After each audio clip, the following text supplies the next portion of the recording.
सुप्रभात बच्चों, कक्षा 2 हिंदी में आप सभी का स्वागत है। बच्चों, कल हम पढ़ रहे थे हमारी हिंदी पाठ्य पुस्तक खुलते पंख का पाठ 13। बच्चों, पाठ 13 है बहादुर भीम।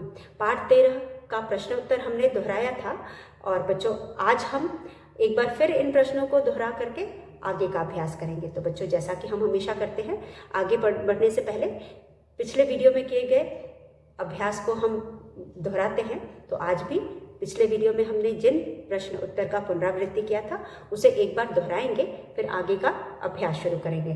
तो बच्चों, पिछले वीडियो में हमने पाठ 13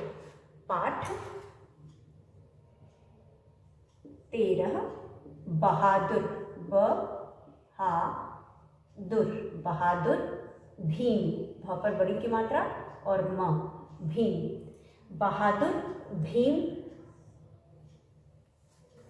बहादुर भीम पाठ का के प्रश्न उत्तर का पुनरावृत्ति किया था। तो चलिए बच्चों, एक बार हम इसे दोहराते हैं।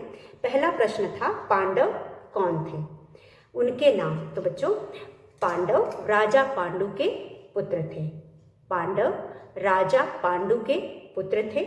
उनके नाम हैं युधिष्ठिर, भीम, अर्जुन, नकुल और सहदेव। तो बच्चों, पहला प्रश्न है, पांडव कौन थे। पांडव राजा पांडु के पुत्र थे। राजा पांडु के 5 पुत्र थे। उनके नाम हैं युधिष्ठिर, अर्जुन, भीम, नकुल, सहदेव। तो पहले प्रश्न के उत्तर में आप लिखेंगे, पांडव राजा पांडु के पुत्र थे। उनके 5 पुत्र थे, इसलिए उन्हें पांडु कहा जाता था। उनके नाम हैं युधिष्ठिर, भीम, अर्जुन, नकुल और सहदेव। उसके बाद बच्चों, हमारा दूसरा प्रश्न है, पांडव अपनी माता के साथ कहाँ ठहरे। बच्चों, पांडव अपनी माता के साथ गांव में एक ब्राह्मण के यहाँ ठहरे। बच्चों, पांडव अपनी माता कुंती के साथ गांव में एक ब्राह्मण के घर ठहरे। उसके बाद तीसरा प्रश्न है, ब्राह्मण और ब्राह्मणी क्यों रो रहे थे। बच्चों, ब्राह्मण और ब्राह्मणी इसलिए रो रहे थे क्योंकि अगले दिन राक्षस के पास भोजन लेकर जाने की बारी उनके पुत्र की थी। या फिर हम लिखेंगे, ब्राह्मण और ब्राह्मणी इसलिए रो रहे थे क्योंकि अगले दिन राक्षस के पास जाने की बारी उनके पुत्र की थी, या फिर उनके पुत्र को अगले दिन राक्षस के पास जाना था। तो बच्चों, ब्राह्मण और ब्राह्मणी इसलिए रो रहे थे क्योंकि अगले दिन राक्षस के पास उनके पुत्र के जाने की बारी थी। उसके बाद चौथा प्रश्न है बच्चों, भीम ने उनकी सहायता कैसे की। तो बच्चों, भीम ने उनकी सहायता राक्षस को मार कर की। भीम ने उनकी सहायता राक्षस को मार करके की। उसके बाद 5वां प्रश्न है, कुंती ने भीम से क्यों कहा कि उन्हें उस पर गर्व है। बच्चों, कुंती ने भीम से ऐसा इसलिए कहा क्योंकि भीम ने राक्षस को मारकर गांव वालों का भला किया था। कुंती ने ऐसा इसलिए कहा क्योंकि भीम ने राक्षस को मारकर गांव वालों का भला किया था। पांडवों की माता का क्या नाम था। पांडवों की माता का क्या नाम था। पांडवों की माता का नाम कुंती था। पांडवों की माता का नाम कुंती था। उसके बाद, राक्षस को गुस्सा क्यों आया। राक्षस को गुस्सा क्यों आया। बच्चों, राक्षस को गुस्सा इसलिए आया क्योंकि राक्षस के लिए लाया भोजन भीम खुद खा रहे थे। राक्षस को गुस्सा इसलिए आया क्योंकि राक्षस के लिए लाया भोजन भीम खुद खा रहे थे। राक्षस के मरने की खबर का गांव वालों पर क्या असर हुआ। बच्चों, राक्षस के मरने की खबर सुनकर गांव वाले खुशी से नाचने लगे। राक्षस के मरने की खबर सुनकर गांव वाले खुशी से नाचने लगे। उसके बाद बच्चों, हमारे पास अगला प्रश्न है जो कि अगला पाठ है जो कि एक कविता है। बच्चों, कविता है वसंत ऋतु। आज हम दोहराएंगे वसंत ऋतु के प्रश्न उत्तर। तो बच्चों, यह कविता है, इसमें कुछ प्रश्न उत्तर है जिनको आज हम पहले तो पढ़कर समझेंगे और बोलकर समझेंगे, उसके बाद लिख करके इसका अभ्यास करेंगे। तो बच्चों हमारा अगला पाठ है पाठ 14 वसंत ऋतु। इस पाठ में बच्चों हमने वसंत ऋतु के बारे में जाना और बाकी भी ऋतुओं के बारे में विचार किया और जाना कि किस प्रकार से हमारी दिनचर्या, हमारा खाना पीना या फिर हमारा पहनना ओढ़ना सब ऋतु के हिसाब से बदलता रहता है। आप सभी जानते हो एक ऋतु आती है और दूसरी जाती है, तो हम दूसरी के जाने के बाद आने वाले ऋतु की तैयारी करते हैं। जैसे कि आपने अभी बच्चों देखा कि जो शरद ऋतु यानी सर्दियों का मौसम था वह खत्म हुआ है, तो अब वसंत ऋतु चल रहा है। अब वसंत ऋतु में मौसम थोड़ा ठीक हो जाता है, बहुत ज़्यादा ठंड भी नहीं होती और बहुत ज़्यादा गर्मी भी नहीं होती। इस वजह से हमारे जो गर्म कपड़े हैं हम इन्हें अब अंदर रखेंगे और अपने फिर धीरे धीरे गर्मी आने लगेगी और हम फिर गर्मी के कपड़े निकालने शुरू करेंगे। तो बच्चों हमारा पहनना बदल गया, उसके बाद खाना पीना भी बदल जाता है। हर मौसम में हम कभी गर्म खाना पसंद करते हैं, कभी चटपटा खाना पसंद करते हैं, कभी हम ठंडा खाना पसंद करते हैं। तो ऋतुओं के हिसाब से हमारा पहनना भी बदलता है, खाना भी बदलता है और हमारी दिनचर्या भी बदलती है। कभी हम दिन में बाहर जाना पसंद करते हैं, कभी हम शाम को ठंडे में पसंद करते हैं, या फिर कभी दिन में बाहर रहना पसंद करते हैं, शाम को अंदर रहना पसंद करते हैं। कभी बाहर जाते हैं तो रेनकोट लेकर जाते हैं, कभी छतरी लेकर जाते हैं। तो मौसम के हिसाब से हमारी दिनचर्या या खाना पीना या पहनना ओढ़ना भी बदलता रहता है। और आप भी जानते हैं प्रकृति में भी बहुत सारे बदलाव आते हैं। दिन छोटे या बड़े हो जाते हैं, उसके बाद शाम को जल्दी अंधेरा हो जाता है, तो कभी शाम को देर से अंधेरा होता है, सुबह कभी जल्दी उजाला हो जाता है तो कभी देर से होता है। तो इस हिसाब से हमारी दिनचर्या भी बदलती है। गर्मी में हम और सुबह जल्दी उठते हैं और जाड़ों में थोड़ा देर से उठते हैं। तो यह सारे बदलाव हमारे जीवन में आते हैं, तो फिर उस हिसाब से हमारा रहन सहन भी बदल जाता है। तो बच्चों इस मौसम में हमने पढ़ा तो हमने वसंत ऋतु के बारे में, लेकिन फिर भी आपको हमने सभी ऋतुओं के बारे में बताया था। वैसे तो मुख्यतः 4 ही ऋतुएं होती हैं, लेकिन हमारे देश में 6 ऋतुएं होती हैं और आप सभी के बारे में भली भांति जानते हैं। तो चलिए बच्चों, क्योंकि हम प्रश्न उत्तर हर पाठ का दोहरा रहे हैं तो प्रश्न उत्तर पर आते हैं। तो हमारा अगला पाठ है पाठ 14 वसंत ऋतु। पाठ 13 हमने दोहरा लिया, अब हम दोहराएंगे पाठ 14 वसंत ऋतु। पाठ प पर आ की मात्रा पाठ 14 वसंत ऋतु।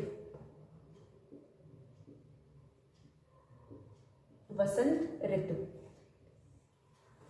अब बच्चों हमारा पहला प्रश्न है, वसंत ऋतु आने पर भंवरे क्या करते हैं। बच्चों हमने जब ऋतु के बारे में पढ़ा तो हमने देखा था, कविता में हमने जाना कि वसंत ऋतु में चारों तरफ फूल दिखाई देते हैं, रंग बिरंगे फूल होते हैं और फूलों के आसपास चिड़िया, भंवरे, तितलियां मंडराती हुई नजर आती हैं।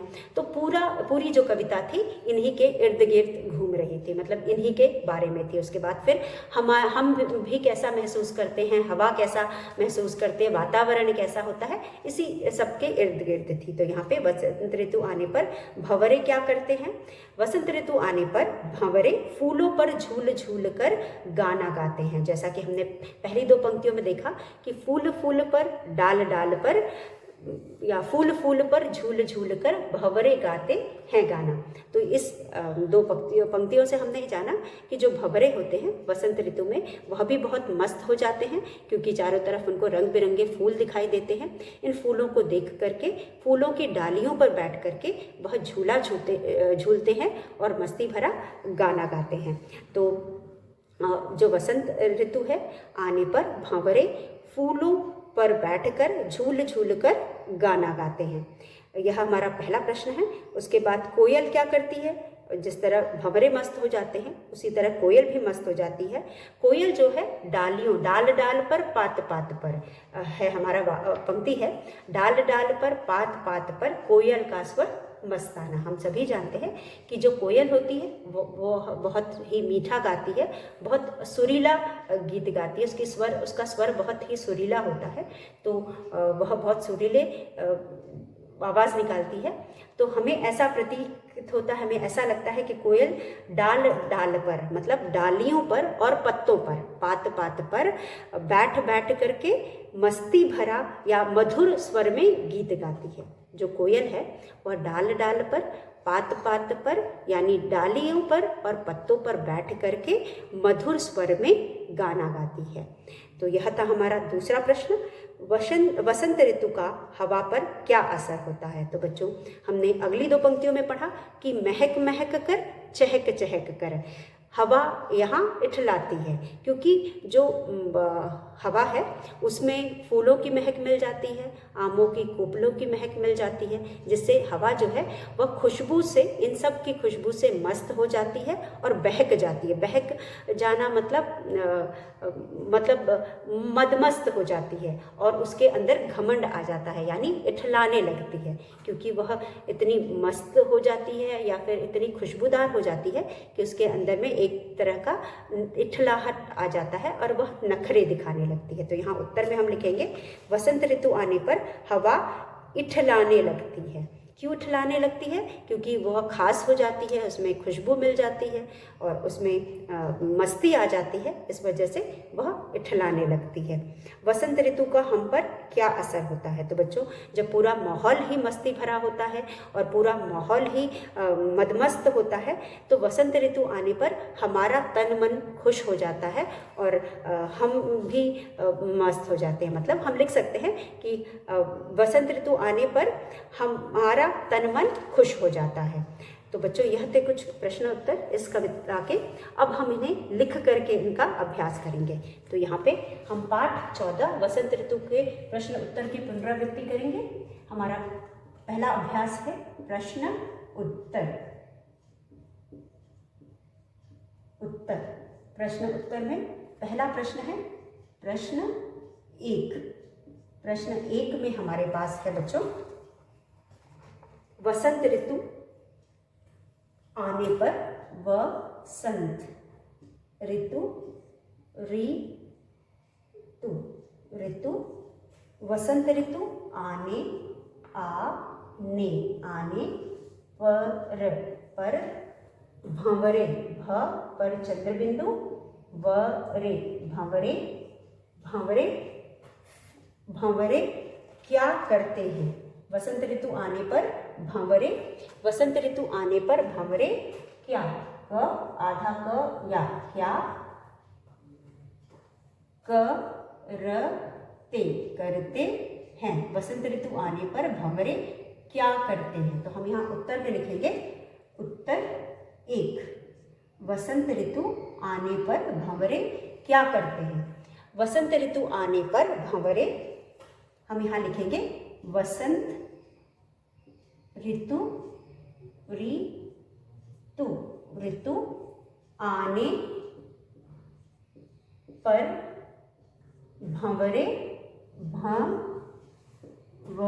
र पर ए की मात्रा रे, भंवरे फूलों की, ल पर ओ की मात्रा लो, की, फूलों की या फूलों पर झूल झूल कर, फूलों पर झूल कर, फूलों पर झूल कर गाना, ग पर आ की मात्रा गा, न पर आ की मात्रा ना, गाना गाते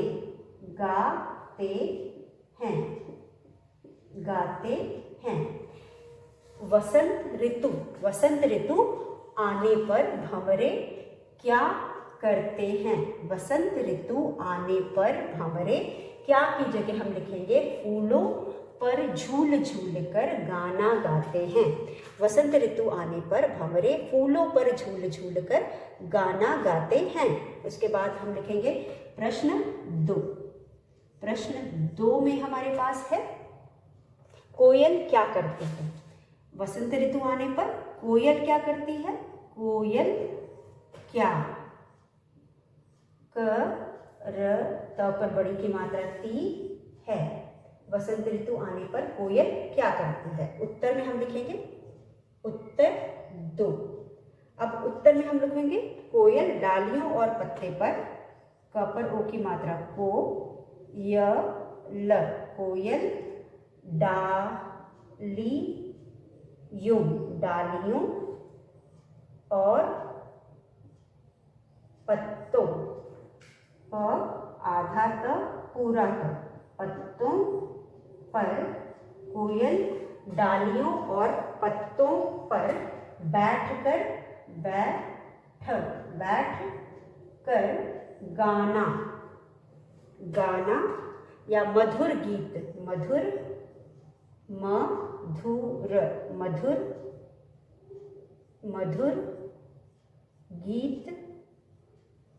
मधुर गीत गाती है, मधुर गीत गाती है। तो बच्चों, हम सभी जानते हैं कोयल बहुत अच्छा गाती है, बहुत सुरीला गाती है, बहुत मीठा गाती है। वसंत ऋतु आने पर वह बहुत खुश हो जाती है। और आप सभी जानते हैं कि जब आम के पेड़ पर कोपलें आने लगती हैं तब कोयल आम के पेड़ों पर रहती है, और जो कोपलों की महक होती है या खुशबू होती है वह भी उसे बहुत अच्छी लगती है। उस महक से वह और भी मस्त हो जाती है। और उसके बाद कोयल डालियों और पत्तों पर बैठकर मधुर गीत गाती है। जो कोयल होती है आम की डालियों पर और पत्तों पर, यहाँ पे दिया है पंक्ति में डाल पर, पात पर, तो डालियों और पत्तों पर बैठ करके मधुर गीत गाती है। तो बच्चों, पहला हमारा प्रश्न था वसंत ऋतु आने पर भंवरे क्या करते हैं? वसंत ऋतु आने पर भंवरे क्या करते हैं? वसंत ऋतु आने पर भंवरे फूलों पर झूल कर गाना गाते हैं। वसंत ऋतु आने पर भंवरे फूलों पर झूल कर गाना गाते हैं। और प्रश्न 2, कोयल क्या करती है? कोयल डालियों और पत्तों पर बैठकर मधुर गीत गाते हैं। जो कोयल है डालियों और पत्तों पर बैठकर मधुर गीत गाती है। तो बच्चों, यह था हमारा पहला और दूसरा प्रश्न। अब हम करेंगे हमारा तीसरा प्रश्न। हमारा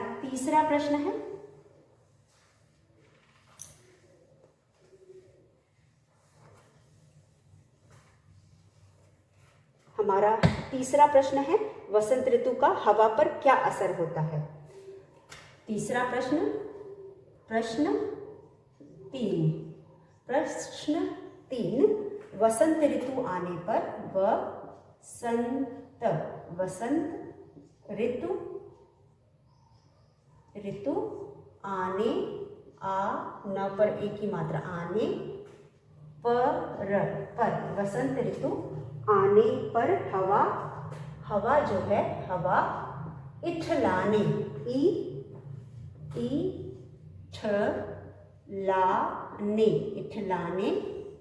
इठलाने त पर बड़ी की मात्रा ती है। जो हवा है वह इठलाने लगती। वसंत, लेकिन पहले हम प्रश्न लिखेंगे ना। वसंत ऋतु आने पर, वसंत ऋतु का हवा पर क्या? वसंत ऋतु का हवा पर क्या असर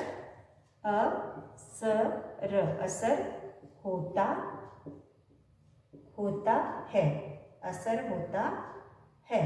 अब उत्तर में हम लिखेंगे उत्तर 3। अब उत्तर में हम लिखेंगे वसंत ऋतु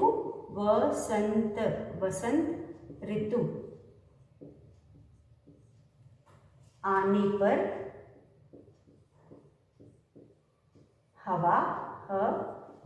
हवा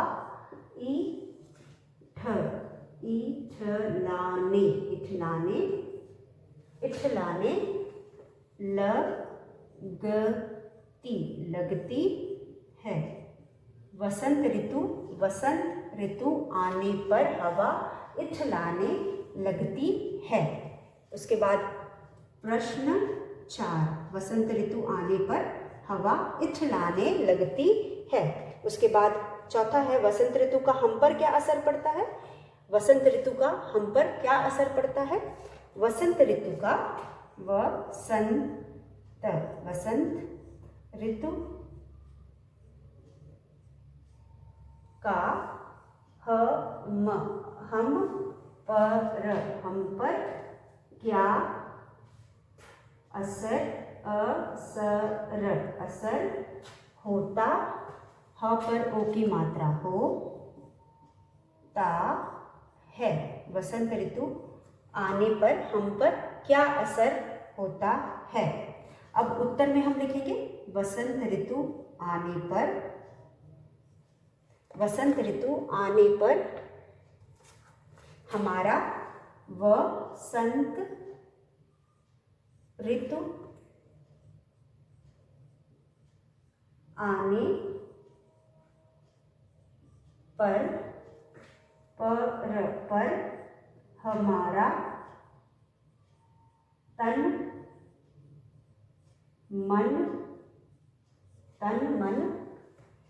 हमारा तन मन सब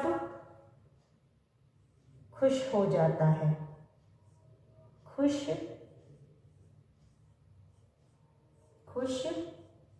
हो जाता है। वसंत ऋतु आने पर हमारा तन मन सब खुश हो जाता है। क्योंकि बच्चों आप जानते हैं कि आपने देखा वातावरण भी एकदम खुशनुमा हो जाता है। चारों तरफ हरियाली होती है, चारों तरफ फूल, तरह तरह के रंग बिरंगे फूल दिखाई देते हैं। सरसों के खेत में पीले पीले फूल देखने में बहुत ही सुंदर मनभावन लगते हैं।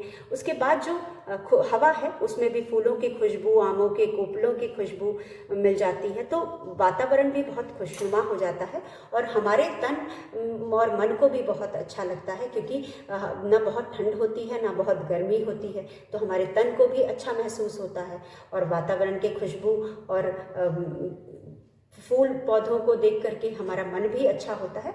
तो हमारा तन मन भी यह सब कुछ देखकर बहुत खुश हो जाता है। तो हम यहाँ पहला प्रश्न पढ़ेंगे। तीसरा प्रश्न पढ़ेंगे, वसंत ऋतु का हवा पर क्या असर होता है। वसंत ऋतु आने पर हवा इछलाने लगती है। वसंत ऋतु आने पर हवा इछलाने लगती है। वसंत ऋतु का हवा पर क्या असर होता है। वसंत ऋतु के आने पर हमारा जो हवा है, वसंत ऋतु के आने पर हवा इछलाने लगती है। वसंत ऋतु के आने पर हवा इछलाने लगती है। फिर वसंत ऋतु का हवा हम पर क्या असर होता है। वसंत ऋतु आने पर हमारा तन मन सब खुश हो जाता है। तो बच्चों इस तरह से हमने इस पाठ के भी प्रश्न उत्तर को दोहरा लिया। तो चलिए हम इसके आगे वाले पाठ के प्रश्न उत्तर को दोहराते हैं। हमारा अगला पाठ है चांद बच गया। पाठ है चांद बच गया। इस पाठ में बच्चों हमने 4 दोस्तों के बारे में पढ़ा और यह 4 दोस्त बंदर थे। आपने जाना कि किस तरह से ये 4 दोस्तों ने जब चांद की परछाई देखी, पानी में या कुएं में के पानी में चांद की परछाई को तैरते हुए देखा, तो इनको लगा कि चांद डूब रहा है। तो बच्चों इससे हमें यह पता चलता है कि यह जो बंदर थे ये मूर्ख थे। और एक ने बोला, किसी ने भी यह जानने की कोशिश नहीं की कि हुआ क्या है। सब एक की बात सुन करके सब उसकी बात में आ गए, बिना जांच पड़ताल किए चांद को बचाने में लग गए। बच्चों जो इससे यह हमें पता चला कि जो बंदर थे वह बहुत ही मूर्ख थे। और फिर जब इन्होंने चांद को बचाने की कोशिश की और जिस तरह से उन्होंने चांद को बचाया, उससे यह लगा कि सारे के सारे एक ही समान थे, किसी में भी कोई भी समझदारी नहीं थी। उन्होंने जब अचानक ऊपर देखा तो उनको लगा कि उन्होंने चांद को बचा लिया है। तो बच्चों इस तरह से हमने इन बंदरों की मूर्खता को इस पाठ में पढ़कर जाना। तो आज हम इस पाठ के प्रश्न उत्तर को दोहराएंगे। तो चलिए हम पाठ के प्रश्न उत्तर को दोहराते हैं। अब पाठ चांद बच गया में हमने 4 बंदरों के बारे में पढ़ा, और उससे पहले हमने एक और कहानी पर चर्चा की, और पीछे पाठ के अंत में भी हमें चित्रों द्वारा एक कहानी कही गई है जिसमें हमने एक खरगोश और शेर की कहानी पढ़ी थी या उस पर विचार किया था। तो बच्चों, हमने देखा कि किस तरह से जो शेर है, हमने इसलिए इन दोनों कहानियों को भी पढ़ा क्योंकि दोनों में कुछ समानताएं थी। वहाँ पर भी पानी से ही संबंधित परछाई देखकर शेर अपनी जान गंवा बैठा, और शेर इतना शक्तिशाली या बलशाली होने के बावजूद भी वह एक छोटे से खरगोश के बात में आ गया, और यहाँ पे खरगोश की बुद्धि उसके बल के से ज़्यादा ताकतवर साबित हो गई, क्योंकि जो खरगोश था उसने अपने बुद्धि से, सूझबूझ से अपनी जान बचा ली, और वही जो शेर था शक्तिशाली होते हुए, बलवान होते हुए भी एक अपनी बुद्धि के वजह से, जहाँ पे उसने अपने सूझबूझ का प्रयोग नहीं किया या इस्तेमाल नहीं किया, और एक छोटे से खरगोश में के बात में आकर के उसने अपनी जान गंवा दी। उसी प्रकार बच्चों, इस पाठ में भी बंदर जो थे, किसी भी बंदर ने अपने बुद्धि या विवेक का से काम नहीं किया। सब एक बंदर के कहने पर आ गए, और उन्होंने जानने की भी कोशिश नहीं की कि क्या सही में चांद पानी में डूब गया है या तैर रहा है, या वह डूब जाएगा। सबने, एक बंदर ने कहा कि पानी में चांद तैर रहा है, उन्होंने ऊपर नहीं देखा बल्कि पानी में देखकर उसकी बात मानकर वह सब चांद को बचाने में लग गए। तो इस प्रकार बच्चों, हमने पाठ में देखा कि बंदर कितने मूर्ख थे, और इसीलिए कहते हैं कि हमें दूसरों के बात सुनने से, समझने से पहले अपनी तरफ से थोड़ी छानबीन या खोज खबर लेनी चाहिए। हमें दूसरों की बात में नहीं आनी चाहिए। और यहाँ पे बंदर ने अपने बुद्धि, अपने विवेक का इस्तेमाल नहीं किया, दूसरों की बात सुन करके बेवकूफ़ बने। तो इस तरह से बच्चों, पाठ हमने पढ़ा और समझा भी। आज हम इस पाठ के में जो प्रश्न हैं उनको दोहराएंगे। तो यहाँ पे आज हम इन्हें पढ़ करके समझेंगे, फिर अगले वीडियो में हम इन्हें लिख करके समझेंगे। तो यहाँ पे बच्चों, इस पाठ का पहला प्रश्न है, चारों दोस्तों के नाम क्या थे। तो बच्चों, पाठ में हमने 4 बंदरों के बारे में पढ़ा और जाना। चारों दोस्तों के नाम मटरू, कटरू और नैकू थे। चारों दोस्तों के नाम मटरू, कटरू, दुमकू और नैकू थे। उसके बाद दूसरा प्रश्न है, उनकी खास बात क्या थी। बच्चों, इन चारों बंदरों में कुछ न कुछ खासियत थी, और उन्हीं के हिसाब से इनका नाम पड़ा था। जैसे कि जो मटरू था गोल मटोल था, कटरू के कान बड़े बड़े थे, दुमकू की दुम लंबी थी, और नैकू की आंखें थी मोटी मोटी। तो बच्चों, 4 बंदर, नाम था मटरू, कटरू, दुमकू और नैकू। मटरू था गोल मटोल, कटरू के कान बड़े बड़े, दुमकू की दुम लंबी थी, और नैकू की आंखें थी मोटी मोटी। तो बच्चों, यह थे इन बंदरों की खासियत। नैकू ने कुएं में क्या देखा। सबसे पहले नैकू ने ही कुएं में देखा था, तो उसने क्या देखा। नैकू ने कुएं में देखा कि चांद कुएं के पानी में हिल रहा था। चांद कुएं के पानी में हिल रहा था। चारों दोस्तों ने चांद को डूबने से कैसे बचाया। चारों दोस्तों ने चांद को डूबने से कैसे बचाया। चारों दोस्तों ने एक दूसरे की टांग पकड़कर कुएं में लटक करके चांद को डूबने से बचाया। चारों दोस्तों ने एक दूसरे की टांग पकड़कर कुएं में लटक कर चांद को बचाया। तो बच्चों, यह थे कुछ प्रश्न जिनको हमने जो इस पाठ से थे, और इस पाठ के प्रश्नों को आप एक बार याद कर लीजिएगा ताकि हम अगले वीडियो में लिख करके इनको पढ़ सकें और समझ सकें। तो बच्चों, हमारे परीक्षा पास आ रहे हैं। आपको जो भी वीडियो में पढ़ाया जाता है या ऑनलाइन क्लासेस में पढ़ाया जाता है, आप उसको पढ़िए। शब्द, जो कठिन शब्द हैं उनको लिख करके याद करिए, और जोर जोर से पढ़ करके, याद करके, फिर प्रश्नों को लिख करके इनका अभ्यास करिए। क्योंकि जब हम लिखते हैं तो हमें याद होता है, हम उसे भूलते नहीं हैं, और जो कठिन शब्द हैं उनको भी वह भी हमें याद होते हैं। तो बच्चों यहाँ पे क्योंकि बहुत सारे शब्द ऐसे हैं जो थोड़े कठिन हैं, आप उनको भी लिख करके पढ़ करके याद करने की कोशिश करेंगे। तो बच्चों आज के लिए बस इतना। अगले वीडियो में आपसे एक बार फिर मिलेंगे। तब तक के लिए धन्यवाद। आप जो भी आज पढ़ाया गया उन्हें पढ़ करके अगले वीडियो में हम आपसे फिर एक बार मिलेंगे। तब तक के लिए धन्यवाद।